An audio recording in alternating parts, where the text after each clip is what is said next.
Hey YouTube, so here's part 2 or a follow-up of the Smith & Wesson Stealth Hunter. I was having the leading problems, if you remember from the last video. I was getting tons of leading just to the rear and forward of those little ports in the barrel. Obviously the lead bullets, they were too soft to stand up to the magnum velocities and pressure. And same with the plated bullets there from Extreme. It's just a lead slug and then they plated it in copper. So that jacket wasn't really thick enough to stand up to the velocity and pressure of that 44 Magnum cartridge. I did get these Nosler bullets, 240 grain for the 44. They're jacketed hollow points. And you guys probably know, if you reload, Nosler's more of a premium kind of brand of bullets. I'm pretty sure those are swaged bullets. And I got the load data from Nosler. Loaded up some of these 44s. I used 23 grains of Winchester 296 large pistol Magnum primers, and the cases are just all random. And this gun, it's heavy. It's got a 7.5 inch barrel, so the recoil was it wasn't anything ridiculous. It wasn't too bad. And you might be able to notice you did get some swelling of the primers. So here's a fired case, obviously. Here's a loaded one. You can see this fired one here on the right, that primer, how it kind of flared out to swell and take up what was left of that primer pocket, versus this one, unfired one. And then on the back of the recoil shield in the gun,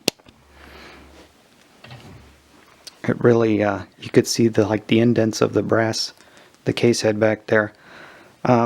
I don't think that's a sign of any kind of overpressure. That's just the nature of the 44 Magnum.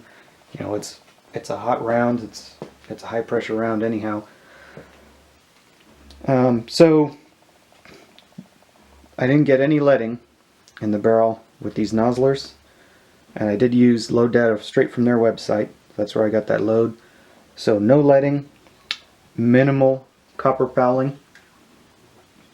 To get the lead out from those previous plated bullets and lead bullets, I of course use the Lewis lead remover.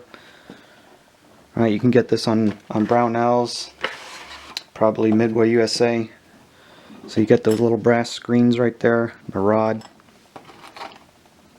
Like with this little pilot, you just put that brass screen around it and you'd run that through the bore a couple of times and it's gonna drag out that leading. And then you can also use it on the forcing cone.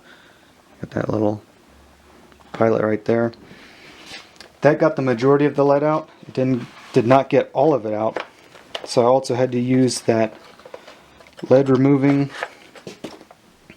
solvent, lead remover. I think I found that on Brownells as well. You just dip a patch in there, run it through the bore a whole bunch of times, then go through there with your bore brush. And then on the front of the cylinder, I had some leading. So use lead removing cloth. That got almost all of it off. Just be careful when you use that lead removing cloth, because it will take bluing off of your firearm. This one I don't think it's bluing. It's like a paint or a phosphate or something like that. But if you look at the front of that cylinder, you can see where it looks a little bit gray. I mean, it even took off some of that. So don't use a lot of pressure with this. Go sparingly. So that was really about it, guys. I think I found a fix to the problem. It's not leading anymore, but you do have to use those expensive Nosler bullets, or any premium kind of bullet. And again, this gun was designed to be used for hunting. You can go out and shoot some feral hogs with it. It's not really a plinker gun. I didn't have any intentions of going hunting with it. I just wanted a large 44 Magnum revolver, and that's from Smith's premium or not premium, but their performance center. It looked cool. It's got the full underlug barrel. It's got a Picatinny there, so you can put some type of optic. So you can use it as a planker. You're gonna have to pay a little bit more to plank with it. And then, oh yeah, the scribe also inside the grooves and the rifling, very delicately had to take that and take out those little ribbons of lead that were left in there. But that's it, guys. Problem solved. Hopefully problem staying solved. So if you get one of these, or anything that's got ports that are still within the rifling, you're gonna have to get the premium stuff if you want to use it without getting leading. Alright, thanks.